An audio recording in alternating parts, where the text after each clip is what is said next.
35 life lessons that I've learned over the last 35 years. And this is going to be kind of my birthday special podcast release where I go on here and I talk to you guys about a lot of things I've learned, whether the hard way, which seems to be the way that I prefer to learn, or through education, reading, investing in myself, community, whatever, in order to hopefully help some of you maybe just expedite that curve to success or just improve the quality of your life a little bit, right? And for those who don't know, my name's Dave. I'm the Military Millionaire online. I run a community called From Military to Millionaire. I went from broke in the Marine Corps because I had terrible financial habits to, multimillionaire, running a 7-figure business. We're crushing it. Life's good. We're on the up and up. Some of you come to this channel and you watch my videos on going to MEPS, going to boot camp, passing the ASVAB.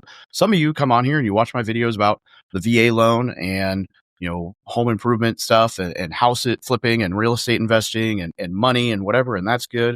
And most of you probably do not come on here to hear me talk about who I am, my life, and hardships or successes and how we've gotten to this place. So I understand while filming this that there is a high likelihood that you guys will all wash out before we get to the end of the video because this isn't sexy, right? The sexy stuff is the like, ooh, look, Dave bought a new Corvette or a Ducati or a hot tub or a flamethrower or look at this doing this or traveling here or Machu Picchu, like all the cool like highlight reel shit that gurus show you. The not so sexy stuff is who you have to become as a person to get there.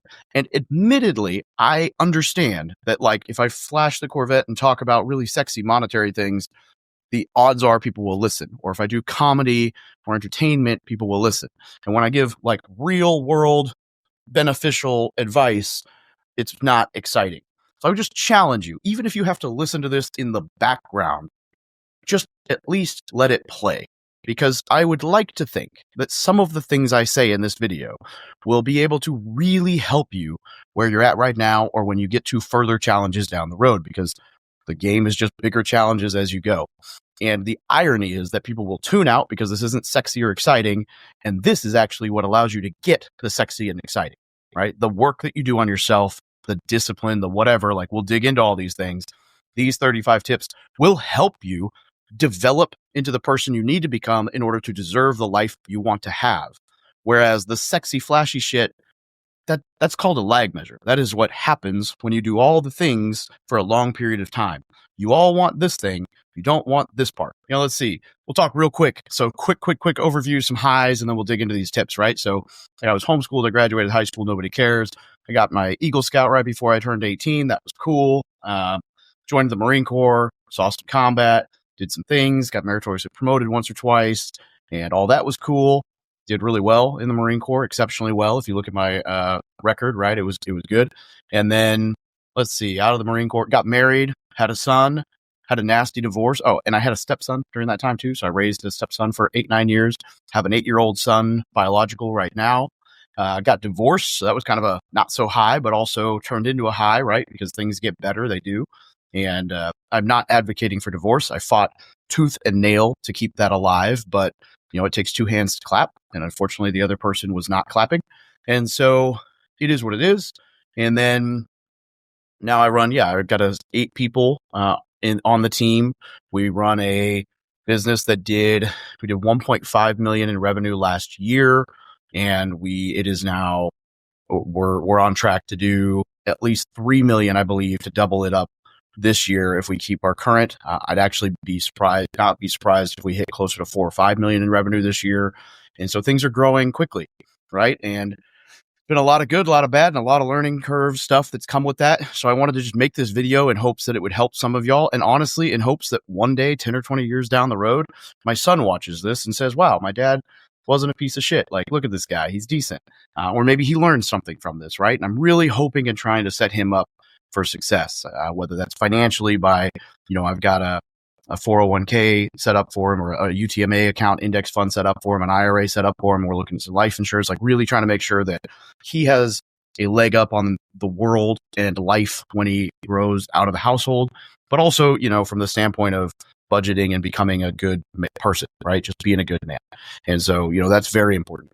being a dad, being a father. That said, let's dig in. The very first segment we're going to talk through here is the mindset and personal growth side of things. And the very first lesson is that your mindset determines your success. I know that's super, super cliche, but you really have to make it a point to start like thinking through where you want to be, having goals, being intentional about your decisions. And if you don't get that mindset right, you're never going to achieve what you want to. It's all wishing until you start working on who you are and what you want. Right? So like I was broke in 2015. We're coming up on 10 years since I bought my first house. In 5.5 years, I went from broke to millionaire. I went from zero passive income to 7,000 or 8,000, a month to now much more. I went from Marine to able to leave the Marine Corps and do life on my own terms. And so your thoughts, like what you believe, really do create your reality. And I'm not going to do the whole like talk about, woo woo manifest. If you believe it'll happen, it will. But at the same time, you do control a lot more about your life than you want to believe. If you choose to believe you're a victim and things happen to you or the world's out to get you, then that's going to be the world you live in.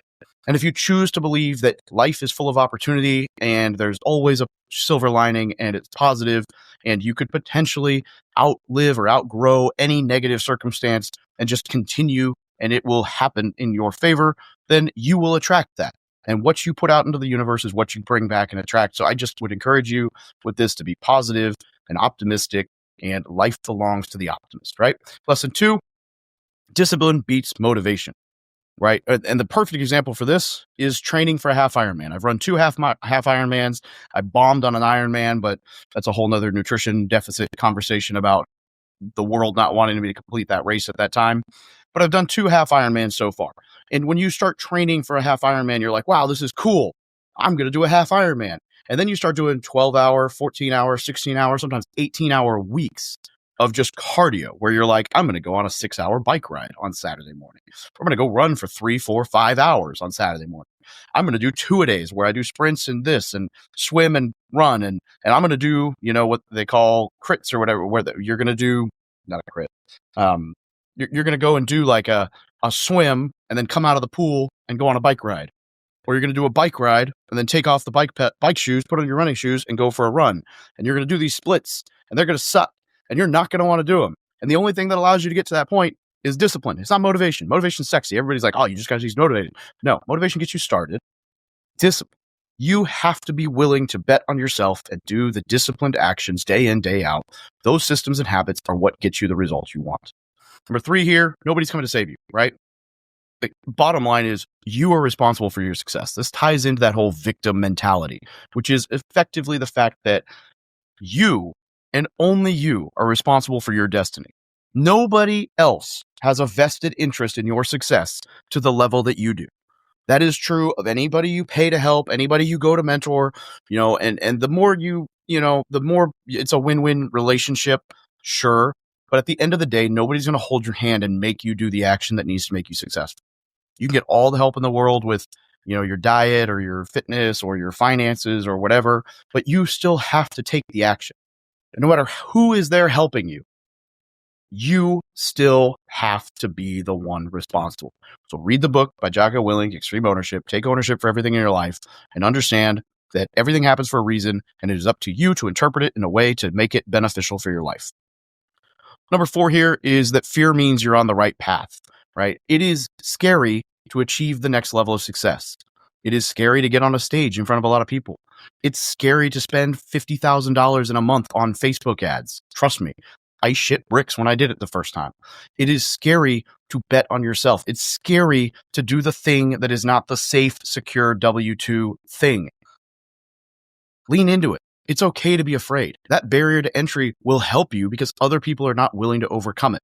So just understand that while fear certainly has a place as far as like telling you, hey, maybe this isn't the right move, it also has a place in keeping you exactly where you are in your life because you're comfortable. And you need to be able to determine kind of which level of fear you're at and push through the whole I'm scared and understand that your goal is on the other side of that. Number 5 here is that failure is a feedback loop, right? People view failure as a terrible thing. And yeah, it sucks. But failure, mistakes in business, investing, leadership, whatever, like they happen. They're lessons. Pivot. Learn from them. I lost $30,000 on my first flip. And I learned a lot from that. And then I made hundreds of thousands of dollars on future flips. I had a lawsuit that I learned a ton from, and I got my money back because I was in the right on how that lawsuit went down. But I failed essentially on that investment, and it has saved me a ton of money down the road. I had a failed marriage, and I've learned a ton about everything from that. It's funny because people will go and spend $100,000 to get a college degree and call it education, even if they never use the degree. But if they lose $10,000 betting on themselves on a program or a thing or whatever, then instead of just chalking it up as tuition, they will take it as failure and they'll quit. And no, I've failed so many times. So many things in life and business I've tried and not succeeded. I just told you guys I failed a full Ironman. Didn't work. I did that time around did not work, and I'll probably do it again later. I have failed just numbers and numbers and numbers of time. And then I don't let it deter me from life, and I keep going. And that is where you actually succeed down the road. All right, now segment number 2 here, I'm talking about some relationship and leadership stuff, right? Number 6 on this list is lead by example, not rank. This was something that I had a kind of a rough time with in the Marine Corps. Was there's a whole lot of, well, I'm the gunny, so do what I say, or I'm the whatever. And just because you're in that position does not mean your answer is always right. You need to be willing and able to lead in a way that others want to follow, want to emulate, rather than just because you have the rank. And I never strive to be the leader that was like, oh, well, the gunny said so. Now, yes, there are times you have to put your foot down and be that person. But if you lead in a good way, when you veto something or say, no, this is the way we're going, people are okay with it. Whereas if you're just a dick all the time because of your rank, then nobody gives a shit what you say about anything. A good example of this would be when I was the staff NCOIC of my recruiting station. I was a sergeant. I was the only sergeant running a station in our state, and I was the only all-sergeant team in the entire district, which was like 9 states, 9th Marine Corps district for anyone who's a recruiter guy. And we ran circles around people. We were the station of the year. I was the station commander of the year. We were the RSS of the year. And we met 120, 130% of our recruiting goals, right? And the reason for this in large part is because we had something to prove. We had a chip on our shoulder. We were the young, no one's betting on us. But it was also because I couldn't physically throw my rank around. I had to lead by doing and setting precedents and incentivizing success and actually being like looking out for the best welfare of my Marines. Whereas a lot of stations, it's easy to get caught up in like, I'm the fucking gunny, I'm in charge, I told you what to do, go do it, rather than like the 5 of us were friends. And it's a lot harder to lead friends. It's actually funny. I was joking. I wonder if he's going to listen to this. My best man at my wedding, we were talking the other day and he was joking. He's like, I still can't believe I lost to a sergeant for Station of the Year that year. It happened. And by the way, he was an amazing recruiter. So this is no shade on him. But, that's just something I learned, right? Lesson 7 is that your network is your net worth. I know that's like the most cliche thing in the world, but the communities that I surrounded myself around coming up in the investing space are what shaped me into the successful investor I am now. And at every stretch, I try to improve that community, that network via another group or whatever, right? So I was in David Green's mastermind for a little bit. I kind of outgrew that. Then I was in GoBundance for a while. I'm still technically in GoBundance, I think. I just paused my membership for like 6 months. And then I created my own community. I've done a couple other masterminds here and there. I've done some coaching here and there. And I've got a performance coach right now, and I'll probably talk about that in a little bit, but I've got performance coaches. I am investing, I would say like $60,000 a year right now into coaches for both content and performance as a business owner. Last year was probably closer to 80, but this year will probably be closer to 60. So I certainly believe in this stuff, but the people you surround yourself with, like if you think back to the old Arnold Schwarzenegger video in Pumping Iron, that documentary, if you were working out in that gym during that era, you couldn't help but look like a bodybuilder. You would be a shredded, jacked human being. They wouldn't accept you in the gym if you were just an unmotivated, undisciplined slob. And so with investing, it's the same thing, right? Like you've got to get around the people who are cheering you on and want to see you succeed and achieve your goals, which is why I love the War Room community so much, because we're able to help people change in that way with that community. And those guys and girls are incredible. That community is amazing. Lesson 8, and this kind of comes into the content or business owner world, but give before you ask. I get pitched all the time and I just block. Like, unless there's a relationship there, if you're asking me for money or even if you're offering me an opportunity, I don't want to hear it because we don't even know each other, right? And so now I know all the sales guys here are like, well, if you don't ask, you don't shoot your shot. And yeah, that's fine. But you don't just walk up to a chick at a bar and be like, hey, you want to go home? I mean, don't get me wrong. There is a potential for success there. It is incredibly low. You start a conversation. You have a genuine conversation. You try to build a bit of a relationship and you treat it seriously like you care about the other person, because people are everything in life and business. And so you should absolutely focus on giving incredible value to any interaction you have that you care about before you ever think about taking a value from it, taking action from it. A perfect example of this, my buddy Brandon Turner, right? He gets solicited all the time. I'm sure of it. In fact, I know it. And he and I have been friends now since 2017. And in large part because I don't know that I've ever asked him for things. There might be one or two small asks here or there, but I've never asked him for anything monetary or for time in a way that wouldn't have also benefited him. In fact, I've tried to pour value into his life. You know, like when we first met, the one time he came over for dinner when we were in Hawaii, it was because, you know, hey, you can't see the Hawaii like bases and beaches without a Marine escorting you on. So, hey, I'll help you out. Let's talk, whatever. But I actually stored his car in my garage for like 6 months on base housing because he couldn't find somewhere to put his car while he was off island debating whether to move back to Hawaii. And then when he chose to move to a different island, I drove his car to the other side of the island and put it through a port to ship it from Oahu to Maui for him, because I knew that process, because I'd done it in the Marine Corps. And I made all of that simple. And I have tried in relationships where I'm networking with people always to lead with some form of value or give before you ever ask or take. For those who don't know, Brandon is the entire reason this platform exists. We had a conversation at that dinner at my house where I was asking him about how to write a book because I was genuinely curious how he did it. And that conversation transformed into the Military Millionaire, like from militarymillionaire.com, the blog, the YouTube, everything, based on him telling me to go try something. And so I took his advice, I ran with it, and then I tried to avoid asking him for things, because when you become an asshole, nobody wants you to be around. So focus on the value you give to others, the value your business provides, the value in your networking, friendships, whatever.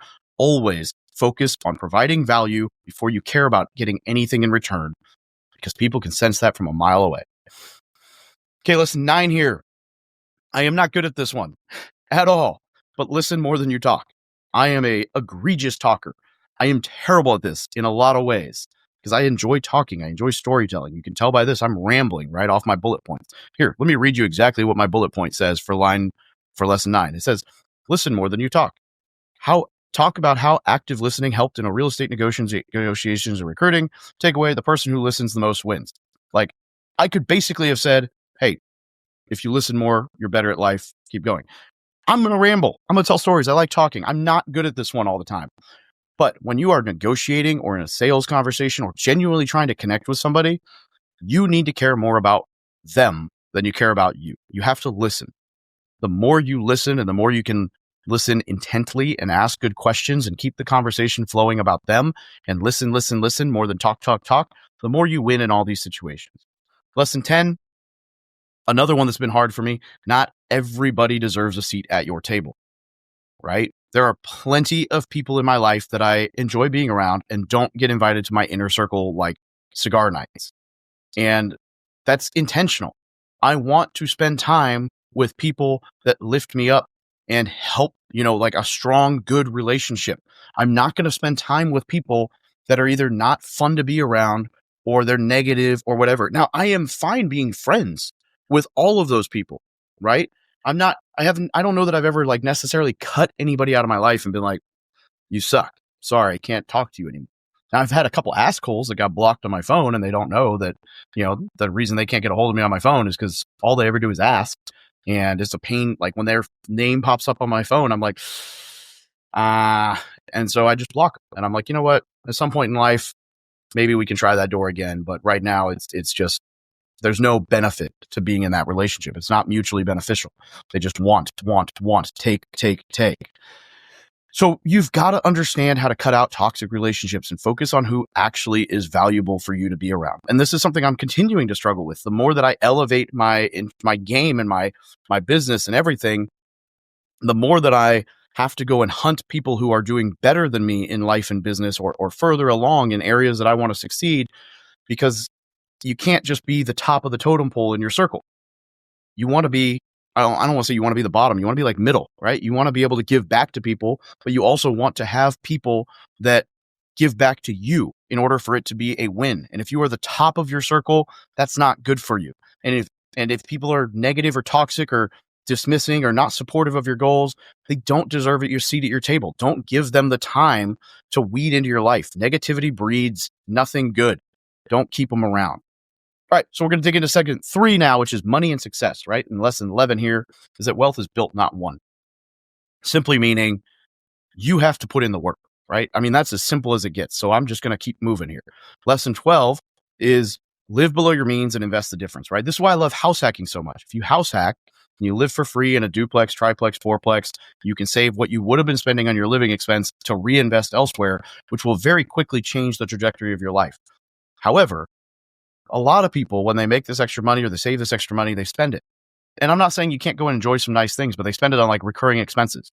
They upgrade their lifestyle, their car, their mortgage, their whatever, and they keep themselves in the dark, right? You need to be able to live a little bit below your means now and invest the difference if you want to actually achieve that financial success that you're looking for. Money's a tool. This is lesson 13. Money's a tool, not a goal, right? I believe that like money is a currency and it's meant to ebb and flow. And the stingier you are with it, the fewer opportunities you have in life. And so you've got to be open to the fact that like money is a tool, not a goal. The goal is not to have a bunch of money. Don't get me wrong. That's great. The tool is to achieve freedom and to make an impact and to leave the world and your circle a better place. That's the goal. Lesson 14 here, real estate is a cheat code for wealth. And I know there's a million different investment opportunities, but I'm a huge fan of real estate because of the fact that you can leverage it. It's long-term fixed rate debt. It pays you to own it if you buy it right. You can afford to hold on to it for the long term. And the longer you hold on to it, the better. There's tax advantages. There's everything. And most of the various, people hear like 90% of millionaires own real estate.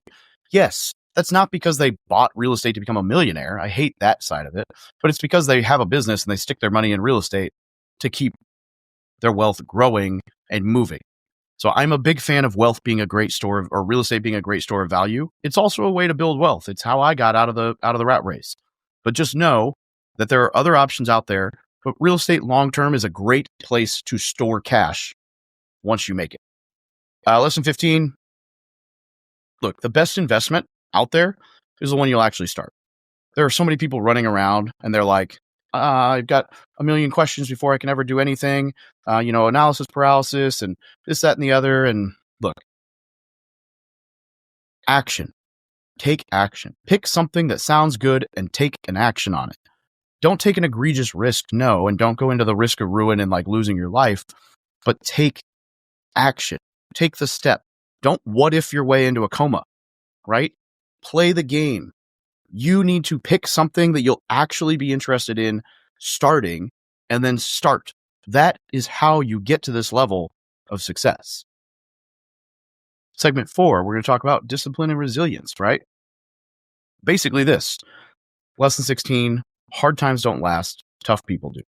Shit is gonna suck, right? Like, I blew my knee out several times, but I've even had my PCL replaced. And I've now run 2 half Ironmans since I had my PCL replaced. I have had the lawsuits. I've had the things like your ability to adapt and overcome in rough situations and to just be consistent and continue plodding along is huge as far as where you end up in life. Don't quit. Don't quit on your goals. Lesson 7 is the suck is temporary, right? For anyone who's in the Marine Corps, you guys will enjoy like just embrace the suck, right? That old phrase. Discomfort really does build character. Tough times build character. Now, I'm not saying you should go hunt down like a miserable life in hopes that you become a better person, but know that like you've got to do hard things. You got to challenge yourself, that you need to step out of your comfort zone, right? Like the suck is temporary. The other side of you pushing through your goals is huge. Even just boot camp is an example of that. Anyone who's been through Marine Corps boot camp or other boot camp will tell you that where they came out on the other end is very, very, very vastly different. Lesson 18, the best revenge is massive success. This is kind of what I'm looking for in my marriage, right? There were a lot of things that went south in the marriage that I could very easily have been vengeful about, or been pretty nasty about, or even just publicly stated, which would have been all that really needed to happen for things to go ugly. And, meanwhile, I'm hearing all these stories about how terrible I was and is and all this stuff from the other side of the house. And that sucks. There's a lot to deal with there. And ultimately, I've kind of internalized the fact that the best revenge I could have on that entire situation is to just be wildly, incredibly successful and happy and confident and live a life that makes that other side go, damn, maybe I fucked up. And they will probably never realize that. But that revenge is a whole lot more beneficial than the revenge of like sabotage or whatever, right? And this is a lesson that's also not easy to learn, because revenge is, a lot of people, I wouldn't say it's fun, but it's tempting, right? And the problem with revenge is that nobody wins, point blank. But if you focus on like the best revenge being success, so someone tells you can't do it, turn it into motivation. They doubt, do it. Nobody believes in you, go for it, right? All those things, they will lead you further in the road that you want to go than actually taking revenge. Segment 5, health and balance, right? Health is something that, for those of you who are going to come on here and be like, he's talking about the gym and he's overweight. Yeah, I've had some health struggles over the past couple years. It's not easy for me. My metabolism hates me. My testosterone hates me. My body is dying and old, and, I can make a million excuses. The bottom line, I'm not where I want to be, and I'm working on it. And that's the best I can ask for at this point, right? And I admit that I'm not perfect. But lesson 19, your body's your vehicle for life, right? So the better you treat your body, right? So you could jump into the whole like cold therapy or, diet, or like there's a million ways to skin this cat. The bottom line is if you eat healthy and you stay active, your life will be a lot better, right? So take care of your body, stretch, mobility, all those things. Again, I'm not perfect. These are things I've learned, not things I've mastered. If I was a master of 35 things, probably wouldn't be getting this video, because I'd be like living on a yacht in the middle of the Caribbean doing whatever the hell I wanted. It's a growing process. Lesson 20 here, sleep is a superpower. This is one I have really struggled with over the past 2 or 3 years. Towards the end of the marriage, because of stress and, sleeping alone was weird and all this stuff, I genuinely struggled to sleep. I mean, I have sleep apnea, and I've got quote insomnia, right? And I hate diagnoses. But I mean, I genuinely was like, there were nights that I'd be up at 2 or 3 a.m. still, and for no reason, no TV on, no phone on, just laying in bed, just up. And I would just get out of bed and be like, fuck it, I'm going to get Waffle House and going into work. And I'd grab breakfast at Waffle House or McDonald's, because they were the only two places that were open at 3 or 4 a.m. I'd grab it on the go and I'd go into work and I'd start the work day, and I would just work through the day, not sleep. And then I'd come home, and that would hopefully put me to sleep. And between like the low test, because I mentioned I have a TBI that really wreaked havoc on my testosterone, and I'm on TRT now to balance it out. And so, between low testosterone and stress, basically, there were other things, sleep apnea, whatever, but between those two primarily, I was sleeping off. I mean, it was like 4 hours a night, maybe.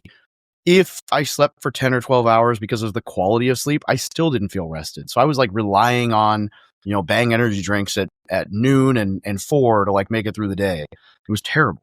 And so this year I've done a lot. I have completely blacked out the space that I sleep in, like to the point where I will like wake up at, 2 a.m. when it's pitch black and my eyes are adjusted to the dark with gaff tape. Anyone who knows anything about like lighting and tech stuff, with gaff tape, and like look around the room and be like, the Wi-Fi router has a light on it, tape, and like everything, to where there's like virtually no light in my room, blackout curtains, whatever, like as dark as I can possibly get it, which has been huge.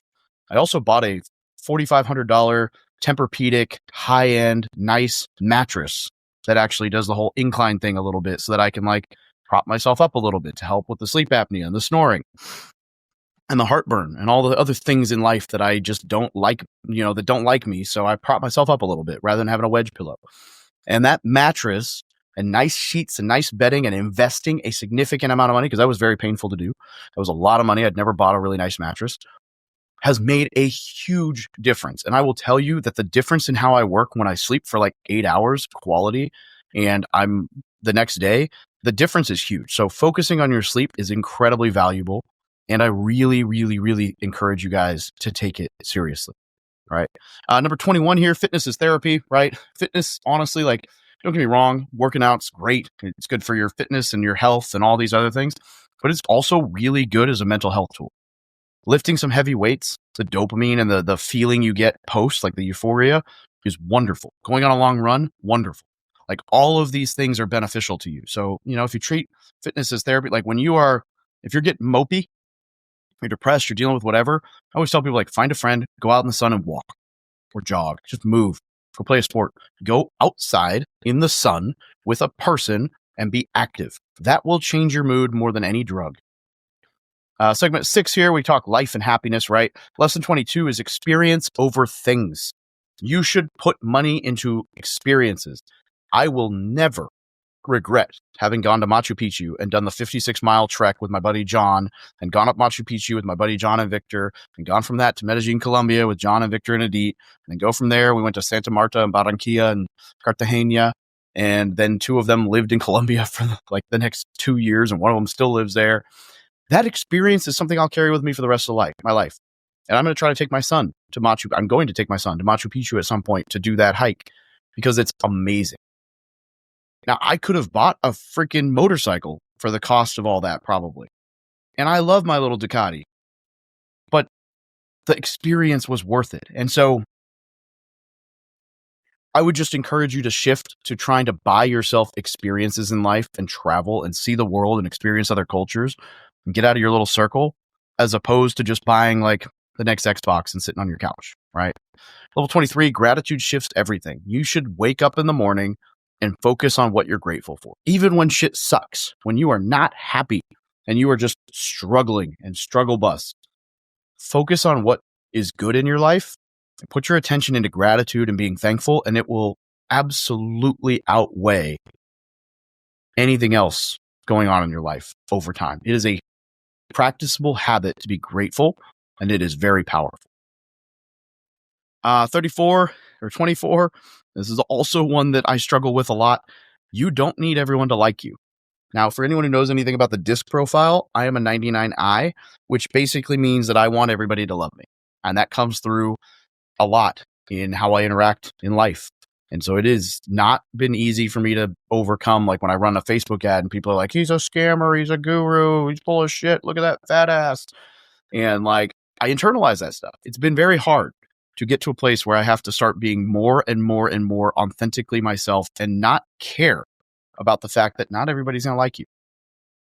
It's not easy for me, but it is very beneficial to get to that place.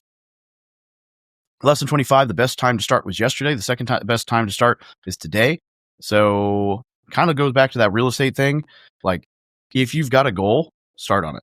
Don't be I'll start my diet next week. I'll start my diet next week. I'll start my diet next week. Start it. It doesn't have to be perfect. Just start. So apparently my notes just deleted like half. So I had written out 35 bullets, but I had apparently somehow only got 25 of them to script. So just deal with the fact that I'm not perfect. So I'm going to go and find the ones I missed real quick. And these are just going to be, not necessarily in order, but whatever. Like I said, not perfect, still learning. Bottom line is these are a bunch of life experiences that'll help you. And I hope that whether my math is off or not, you really don't care. Burnout happens when you chase the wrong goals. And burnout is fucking real. I have been burnt out a lot.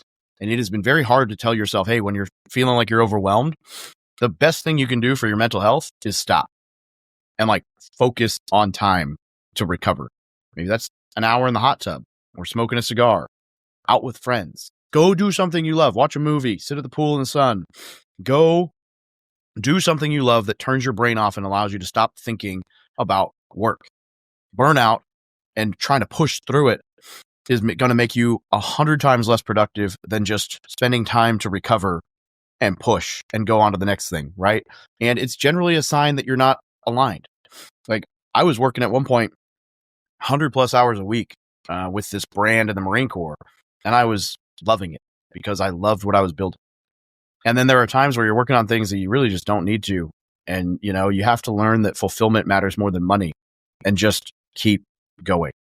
The next lesson here, which I believe is number 27, your word is your bond. Integrity is a currency that never devalues. Integrity is incredibly valuable.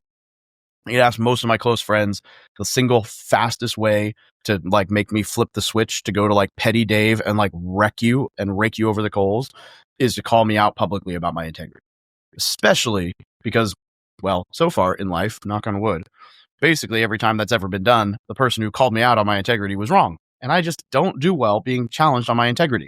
So I will then go off the deep end and spend 40 hours researching legalese in the entire conversation and whatever, and basically send you a fuck you response that is, here's every single spot where you were wrong. My integrity is intact. I do not deal well with that. And that's not necessarily a good thing, that response. I admit that. But the piece that is important is how you treat your word, right? Being a person of integrity will absolutely matter in life. It will come back to haunt you if you're not. Your reputation is everything. We'll call this lesson 28. Reputation matters. Reputation over all. I will take losing a little bit of money over letting my reputation get a hit.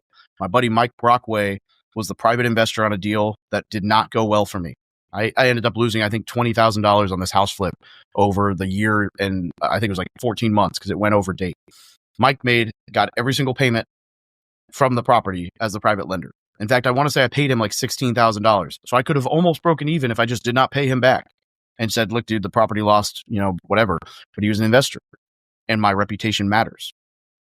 And I'm not going to let that investor suffer because of mistakes I made. And those little things, that reputation management is huge. It really does matter. I think we're on 29 now, right? Confidence comes from competence, meaning the more you do, the more you believe in yourself. Taking these actions day in, day out, build the confidence. It is a weird, self-licking ice cream cone where you're like if you talk about the bar, you're like, I don't want to go to the bar and hit on girls because I'm scared. Well, the more you go to the bar and hit on girls, the more that confidence builds to where you're no longer bothered by it and you actually do well at it. You don't want to do this thing with real estate because you're scared. And you're never going to get past being scared without doing the thing, right? So you have to go and do it. The more competent you become, the more confidence you learn. Number 30 is invest in yourself first. Huge believer in personal development and education. The more you surround yourself with quality people and you work on that education and that personal development and everything else and that investing in yourself, the more you will reap the benefits long term. Number 31 here, a strong handshake and eye contact go a long way. First impressions matter. So the whole how you do one thing is how you do anything. Show up in the way you want to be perceived, and I know this is something that won't necessarily resonate with a lot of the new world where people demand the respect without showing the role, right? So they want to look crazy and disheveled and then wonder why they're being underestimated. Show up in the way you want to be perceived, right? Strong handshake, eye contact, confidence, well-dressed. That person will win in life. They may not be as talented or as good, quote unquote, as you are, but they will be perceived as such. So don't put yourself in a position to be perceived as less valuable than you are. There's no benefit to being underestimated. I say that, but I like being underestimated. I like when people doubt me. And I like to show them, nope, I got this. Number 32, people remember how you made them feel, right? Kindness, respect, leave a lasting impact. Being able to be calm under pressure and be just decent to people will make a lasting impact in their life, and it will really help you. We'll go with number 33, multiple income streams, right? Equals freedom. I'm not saying you need to go shotgun blast and land 7 different income streams. Focus on an income stream, develop it, and then roll that into another one, roll that into another one, roll that into another one. But having a diverse portfolio of investments as well as diverse, business role or whatever, multiple different streams will really help stabilize you when the market turns And that's very beneficial. Number 34 here, own assets over liabilities, right? So buying things that pay you to own them and go up in value is a very, very smart move compared to buying things like that car that you really want. I say this as a car enthusiast who just bought a 25 Corvette Z06, right? I understand the draw. I've been a car guy my whole life. I love them. And I also know that that car is going to go down in value. I bought it less because of the value and more because of the quality of life it would bring me to be able to take it out and drive it on corners and back roads and whatever, because I love driving. And that car will bring me a ton of joy, a lot of pleasure, a lot of good quality life experiences. But I also am in a spot where I'm okay at this point putting a little bit of money into something that's not an asset. But when you're starting out, and I should probably say, by the way, that car could be an asset based on the rarity of it and whatever, right? Because they're quality cars. That's some exotics and supercars really are assets. That's not the point of this. Point is, most cars are not. 99% of cars are not assets. They're liabilities. They are depreciating assets. They are liabilities. And you should not put yourself in a spot where your money is going into liabilities like credit cards and cars and hot tubs and whatever until you get to a place where your assets are paying for them. So spend that money that you wanted to put on that car into an asset that pays you to own it. And then if you use the money from the asset to buy the car, that's a little bit different. I would say you should still keep rolling it for a while until the money buys the car very quickly. And then, buy the car, whatever. Yeah, the 35 here would be the last one that I didn't mention that I had written down originally is what you eat affects how you think. The better your diet, the better you're going to feel mentally, the more clarity, and the better it's going to, you're going to work, right? So, okay, so these were 35 things that I hope actually will help you guys out. And, I'm 35. I'm what we would call 50% old, right? We are, based on life expectancy, I am right at halfway, maybe a little bit less than halfway. And that's a little weird to think through, right? And I've got like a little thing where I write down every week of my age to kind of, resonate that. But I hope you guys got something out of this, right? These are a lot of thoughts just coming out, things I've learned over the years. I'd love to hear one lesson that resonated with you, right? Drop a comment down below what resonated with you. And I'd love to hear your best life lesson, right? What do you got? Because this is all about growing pains and getting better, right? Life is a journey. It's about experiences and people over everything, experiences a second. And then it's about leading and giving back. And the more you can focus on doing those things and being impactful and feeling fulfilled in your life, the better you'll be at life. The easier it will be. So remember, focus on what you can control, focus on the positive, focus on people, focus on experiences, focus on leading, focus on giving back. And the world belongs to the optimist. Love you guys. Have a great day.